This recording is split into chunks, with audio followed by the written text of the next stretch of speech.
Hey guys, JamesMCD's Reviews here. Welcome to another TV log, and today we're going to be talking about Daredevil Season 3, the third and final season of the original Daredevil Netflix series. Be sure to check out my previous two videos on Season 1 and 2 so you're all caught up. This season takes place after the events of The Defenders, which had me concerned at first because it's been years since I've seen The Defenders and I don't exactly remember how it ended, so I was a bit worried that I wouldn't know what was happening, but thankfully they do enough to fill in the gaps, which was really appreciated. But it picks up with Matt Murdock being nursed back to health after supposedly dying in the collapsing building with Elektra, and now he basically takes on the persona of Daredevil full-time as he has to stop Wilson Fisk, who cons the FBI into working for him and getting him out of jail. Season 3 admittedly starts off kinda slow, but when it gets going, it's just as good as the previous two seasons. I still think it could have been a bit shorter in terms of episode count, but I think they finally cracked the code on balancing all of these different plot points, and it makes for a really gripping season of TV. I like how Matt is pretty much brought back down to square one. He's even wearing the black suit from the first season again. He's stripped down to his most basic components, and he's just kind of fed up with everything. He's doubting the system he used to believe in, he's even kind of questioning his faith. And he essentially says, Daredevil is my curse, this is who I am, Matt Murdock is dead, I just need to stop Fisk. And of course he tries to put as much distance between Karen and Foggy and himself as possible, which doesn't always go well. I've really liked seeing Matt's progression as the series has gone on, and seeing basically the climax to his arc as a character was really cool. And this season honestly has some of Charlie Cox's best moments as this character. His performance is so good. Speaking of performances, it's so great having Wilson Fisk back in the picture. We got a glimpse of what he was working on in the last season, but seeing how it plays out in this one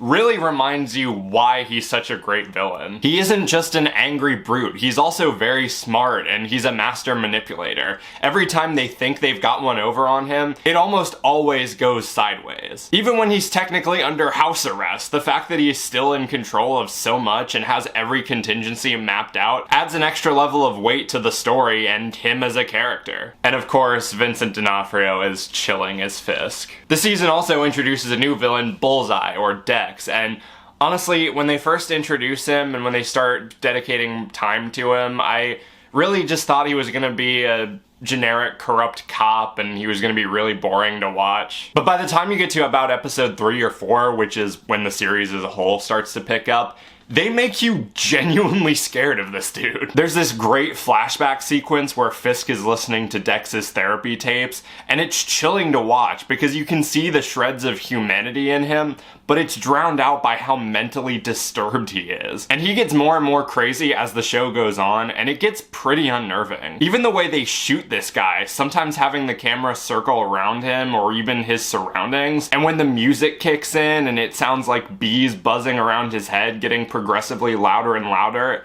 it's very uneasy, but also very effective. He's also very tricky in a fight sequence because his whole gimmick is that he never misses his target and he can take any object that he picks up and just turn it into a weapon. He feels unstoppable like the Terminator, but he's also very unstable, which makes it easy for people to get the upper hand on him. Talking on the action, it's just as good as it's been. They keep outdoing themselves every time with these long one-take fight scenes, and the one they have in here is just mesmerizing. I was watching almost kind of waiting for the moment where you would see the obvious cut being hidden, but it just never came. It was so seamless. It was so well shot and well choreographed. It was just incredible. I really like the story and the overarching themes of this season. I like how it deals with morality and where people's ethics lie. I like Matt's inner conflict of having to rebuild himself and maintain his code while also trying to make sure that Fisk doesn't win. Karen is hands down the best character of the whole goddamn show, and her flashback episode was so heartbreaking. Some characters get kind of shafted, and like I said before, you could probably round it out at like 10 episodes and you would still be fine. But honestly, I'm kind of reaching for stuff to nitpick about this season. Yeah, it starts off kind of slow, but when it gets going, it fucking goes. Overall, I really enjoyed Daredevil Season 3. I'm glad I was able to finally finish it, and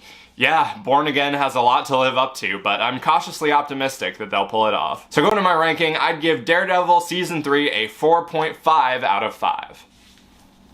And that does it for this video. Thank you guys for watching. Let me know in the comments what you thought of Daredevil Season 3. Did you like it? Did you hate it? How does it rank among the other 2 seasons of Daredevil? And are you looking forward to Daredevil Born Again? Let me know all that stuff down below. When this video comes out, Born Again will have already started airing, but I probably won't be doing a TV log on it for a while because I'm gonna wait for the other episodes to get released and then just watch through the whole show. I might do like a first impressions type of review on my shorts feed, so be on the lookout for that. And I've also got other TV logs coming out for Invincible Season 3 and Harley Quinn Season 5, so stay tuned for those. But other than that, be sure to like, subscribe, ring the notification bell so you can stay up to date on when I'm posting. Follow me on all my social media, subscribe to my main channel, everything you need to know will be in the description. Thank you guys for watching, and I'll see you later.